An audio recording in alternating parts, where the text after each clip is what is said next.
Iya, saya lanjutkan ada dua anggaran yang tertinggal, yaitu anggaran harga pokok produksi, di mana anggaran harga pokok produksi itu isinya tentang estimasi biaya bahan baku, biaya tenaga kerja langsung, dan biaya overhead pabrik dengan memperhitungkan persediaan bahan baku dan persediaan barang dalam proses.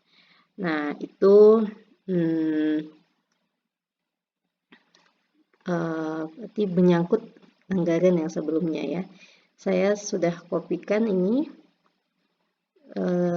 terkait dengan tadi anggaran bahan baku 8.5, tenaga kerja langsung 8.7, dan BOP 8.8 ya.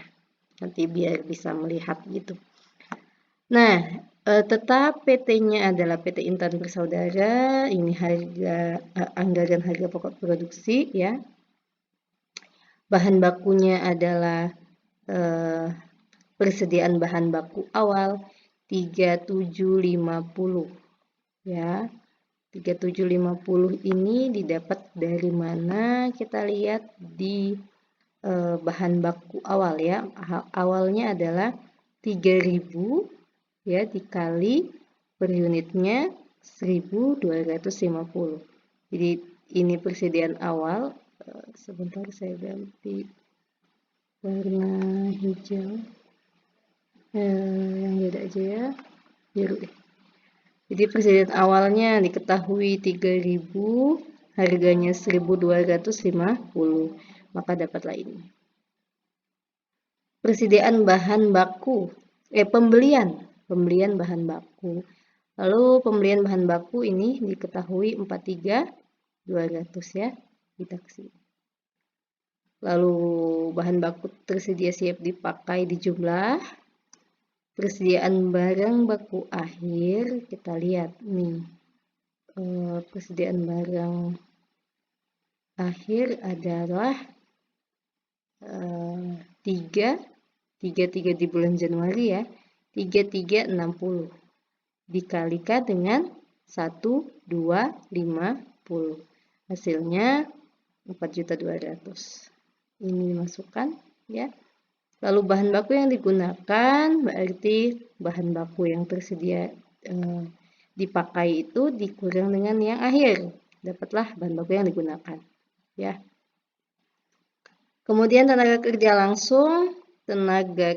langsung dari mana? Ini kita dapat dari tabel 8.7 ya, ada di sini 34.200. Overhead pabrik 13.400 kita dapat dari sini ya. Masuklah 13.400.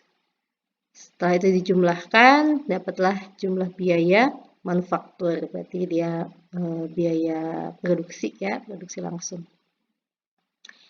Nah, persediaan BDP awal dari mana 4.500.000 ini ditentukan oleh manajemen ya, diestimasikan manajemen, berarti ini dapat dari soalnya ya. Lalu dijumlahkan dapatlah 94.850. Sehingga persediaan barang dalam proses akhir ada 7.469. Maka harga pokok produksinya adalah 87381 ya. Begitu juga dengan Februari, ini lihat di tabel 85, 87, 88. Maret juga begitu ya, ini penjumlahan ke samping. Nah, kemudian kita lihat yang di sini 7469 itu adalah dari persediaan BDP akhirnya bulan Januari ya. Ingat, kalau persediaan awal adalah persediaan akhir dari bulan sebelumnya. Ini juga adalah BDP akhir bulan Desember ya, yang tidak diketahui tapi dikasih estimasi oleh manajemen. Dapatlah harga pokok produksinya ya.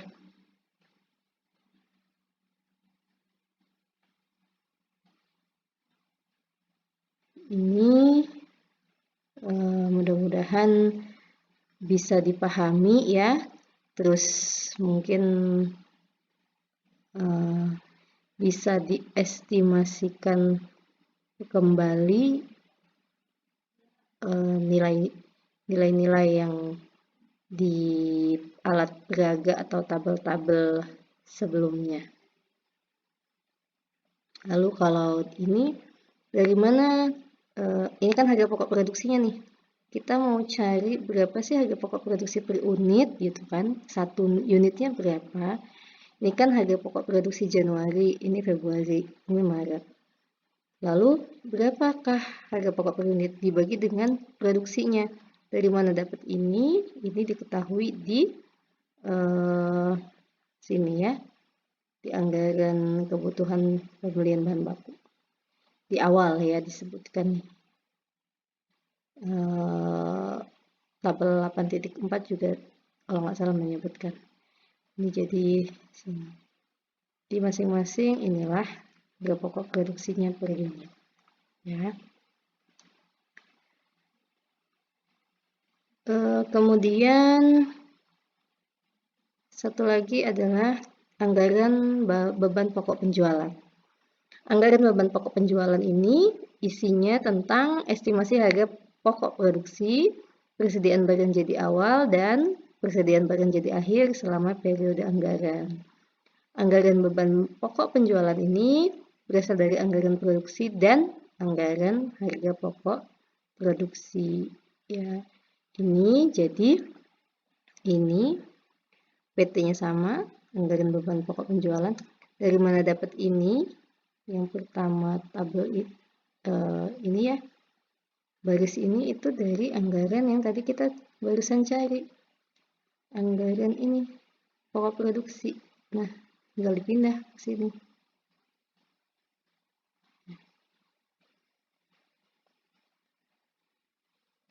Lalu persediaan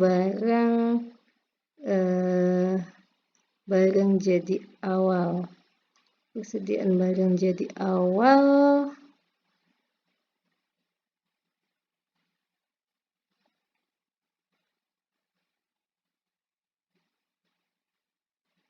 itu sudah, kalau persediaan barang jadi awal itu ditentukan oleh pihak manajemen ya, karena persediaan barang jadi awal ini adalah persediaan akhir bulan Desember. Jadi di soal ini mungkin diberikan oleh manajemen gitu nilai ini. Tapi nilai bulan Februari itu didapat dari bulan Januari. Bulan Maret itu didapat dari bulan Februari. Maka kalau di sini ada Desember, maka didapat dari Desember. Tapi ini diestimasikan oleh manajemen. Maka tersedia untuk dijual dijumlahkan, persediaan barang jadi akhir ya, ini juga diestimasikan oleh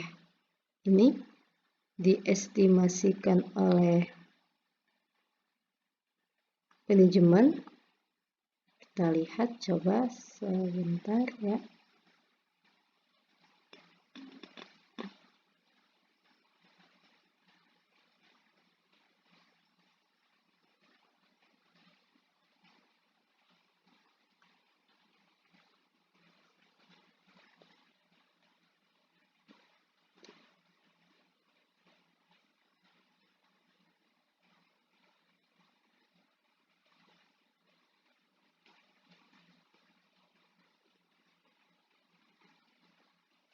Ya, ini juga diestimasikan oleh manajemen. Dapatlah beban pokok penjualan. Ya. Jadi persediaan barang jadi awal itu dapat di persediaan awal Januari. Nih. Ini yang tadi diestimasikan oleh bagian manajemen ya. Dilihat dari peraga 8.4 dan 8.12. Persediaan akhir juga 8.4, 8.12. Saya coba berikan dulu.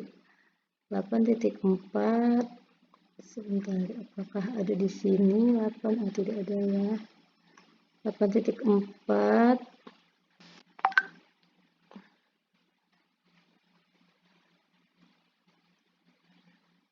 Nih.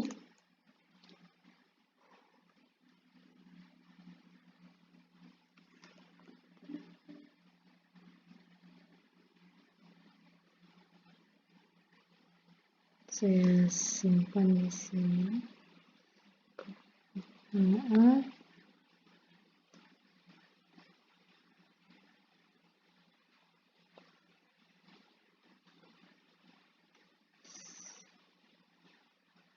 sini ya. 8.4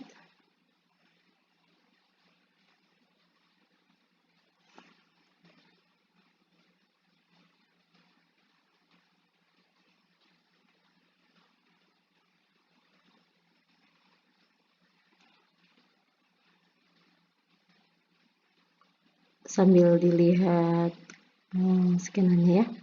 8.12 yang ini. Jadi persediaan barang awal 12.750 ini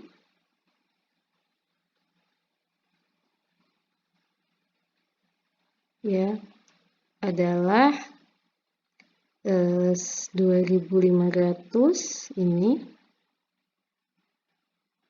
2.500 dikali 5.110 ya, 5.110 ini yang tadi kita cari per unitnya. 5.110 sama dengan 12.775. Itu yang diestimasikan oleh pihak manajemen. Lalu barang akhir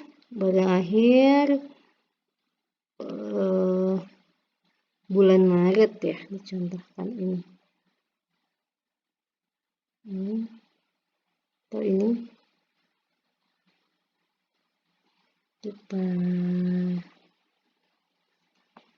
cobakan 3.350 dikali tetap 5.110.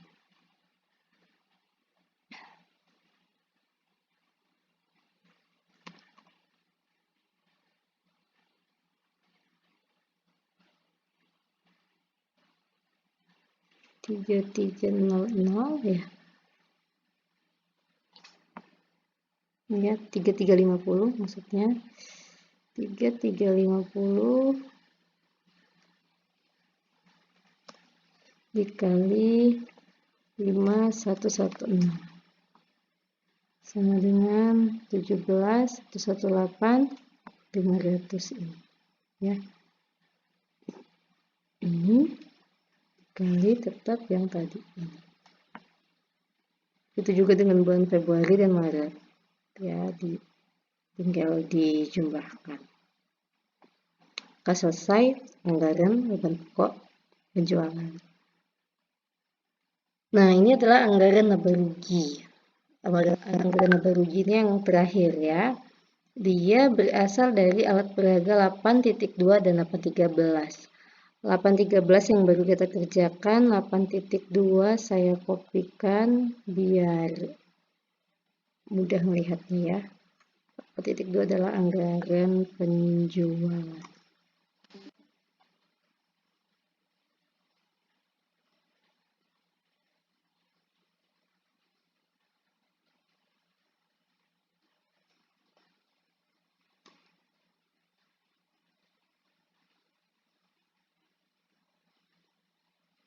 Nah, ini tetap PT Intan Bersaudara, anggaran laba rugi.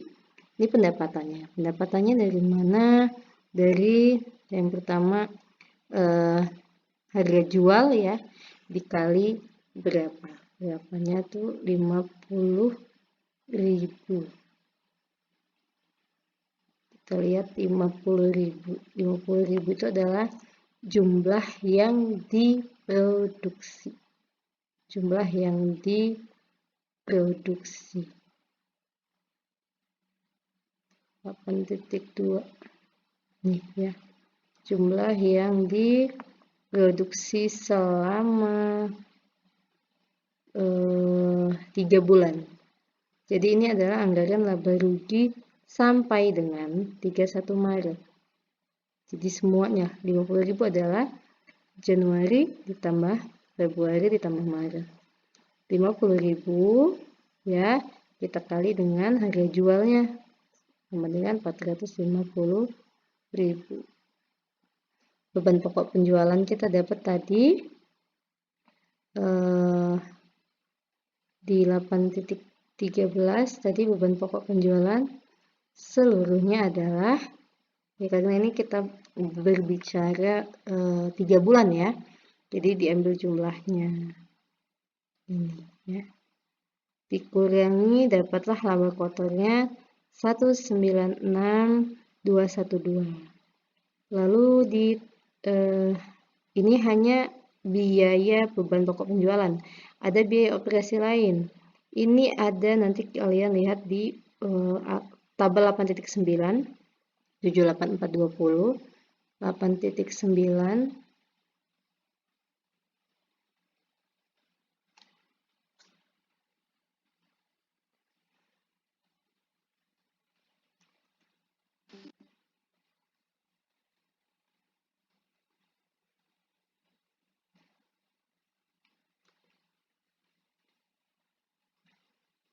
ini ya,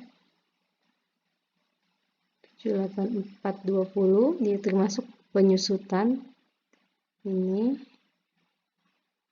biaya administrasi dan umum ada di 8.10. Saya kopikan ke bawah supaya mudah melihatnya ya. Jadi dikurangi biaya-biaya operasional lain selain biaya produksi.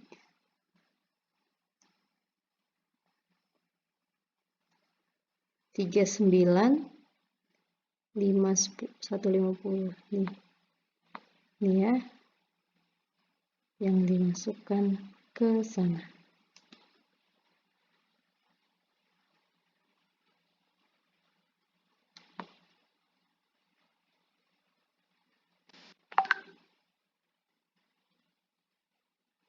Ada biaya bunga 750, itu sudah di ini ya, sudah dapat dari manajemen bunganya. Terus jumlah biaya operasinya ada 118, 320. Ini administrasi ya, enggak tertulis bunganya, tidak tertulis bunganya, tapi bunga itu ada di bagian manajemen. Di sini juga nggak ada ya, anggaran kas juga. Oh ya, nih ternyata ada di 811. Maaf, ada di 811.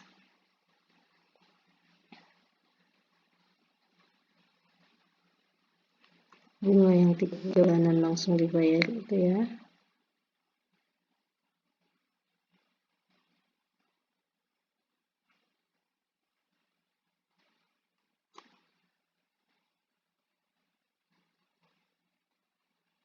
Nih.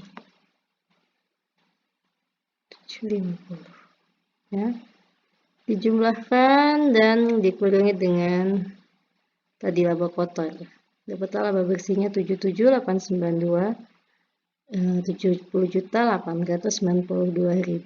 Itu anggaran laba rugi, artinya laba ruginya belum tentu didapatkan segitu, tapi sudah diestimasi gitu.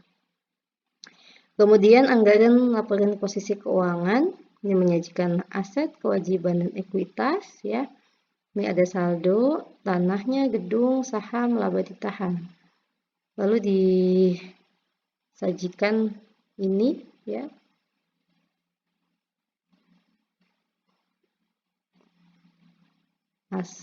Harta atau aset, utang, sama modal. Yang kita ketahui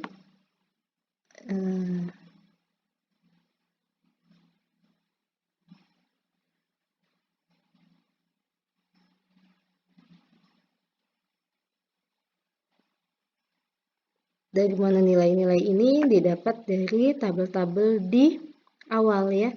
Ada ini anggaran kasnya, piutang dagang ada di penjualan bulan Maret, utang dagang ada juga di anggaran pembelian ya. Terus laba ditahan, ini rumusnya. Di sini aset sama dengan utang ditambah ekuitas. Terakhir, anggaran perilaku manusia, ya ini bukan dikuantitatifkan tapi dikualitatifkan ya. Jadi ada dua pendekatan umum, ada top down, ada bottom up. Ya maksudnya ketika proses penganggaran bisa jadi yang menekan atau mengharuskan menganggarkan itu manajemen tingkat atas ya, meminta untuk manajemen tingkat menengah melakukan sesuai dengan arahannya, terus menekan kembali supervisor. Ada juga yang diarahkannya usulan itu dari supervisor diusulkan ke manajemen tingkat atas menengah baru ke tingkat atas ya. Jadi ini cara bagaimana proses anggaran itu ya, bottom up atau partisipatif. Mungkin itu saja, silahkan dibaca kembali, kalau kurang jelas boleh ditanya di Japri ya atau di grup, silahkan. Semoga bisa dipahami. Assalamualaikum warahmatullahi wabarakatuh.